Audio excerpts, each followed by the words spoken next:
परमेश्वर के जीवित और सामर्थी नाम में आप सबको जय मसीह की स्वागत करती हूँ। प्रियो, आप सबका the lord is my shepherd channel पर।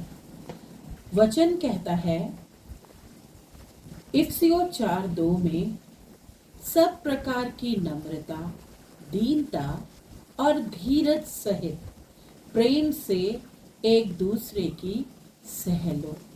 आज का विषय जो प्रभु ने मुझे और आपको दिया है वो है, आज शादियों में क्यों टूटन है, या आजकल शादियां क्यों टूट जाती हैं, रिश्ते आपस में क्यों टूट रहे हैं। आज मनन करने का विषय है। आप भी आजकल हर जगह ये चीज़ देखते होंगे, न्यूज़ में या फिर आसपास के लोगों के बीच में, कि बहुत ही जल्दी जो शादियां हैं वो टूट रही हैं। तो वचन मुझे और आपको आज कह रहा है, मत्ती रचित सुसमाचार उसका 19वां अध्याय उसकी 5वीं आयत हमें बताती है। वचन लिखता है, इस कारण पुरुष अपने माता पिता को छोड़कर अपनी पत्नी से मिला रहेगा और वे दोनों एक तन होंगे। इस कारण मतलब विवाह के कारण दो लोग एक हो जाएंगे। ये वचन जो है सिर्फ इफिसियों में या फिर मत्ती रचित सुसमाचार उसके 19वें अध्याय की 5वीं आयत में ही नहीं, मरकुस 10:7 में भी सेम वर्डिंग्स लिखे हैं यही, और इफिसियों 5:31 में भी यही लिखा है।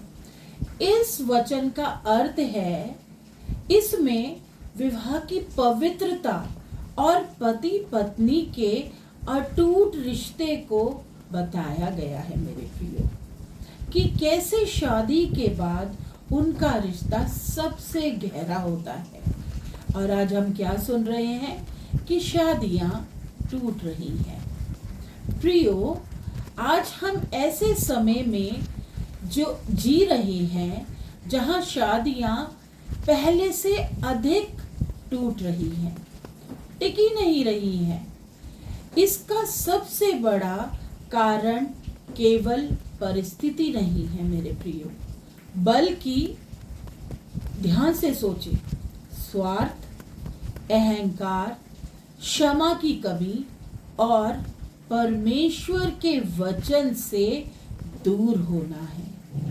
ये कारण है हमारे परिवार टूटने के, हमारे जोड़े जो आज अलग हो रहे हैं, इस वजह से हो रहे हैं, क्योंकि ये सब चीजें हम आज अपने जीवन में कर रहे हैं। बाइबल हमें सिखाती है प्रियो कि विवाह केवल 2 व्यक्तियों का नहीं, बल्कि परमेश्वर द्वारा स्थापित एक पवित्र वाचा है।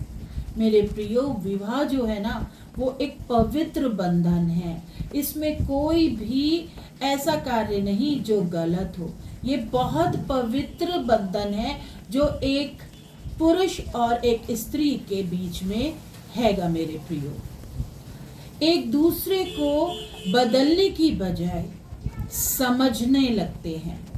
हम इस विवाह में जब हम एक विवाह करते हैं, जब हम एक साथ रहते हैं, तो हमें एक दूसरे को समझना है, हमें एक दूसरे को क्षमा करना सीखना है, हमें एक दूसरे से ईगो नहीं रखना है कि मैं क्यों पहले बोलूं, वो पहले बोलेगा। अगर हम आपस में बराबरी नहीं रखेंगे, अगर हम आपस में एक दूसरे को समझेंगे नहीं, तो कारण वही होगा कि रिश्ता टूट जाएगा।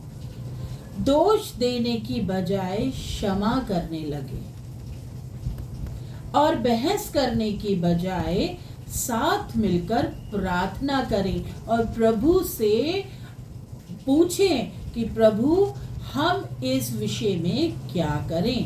तब घर में शांति और आशीष आती है, जब हम पति पत्नी एक दूसरे के लिए अपने आप को बदलना शुरू कर देते हैं।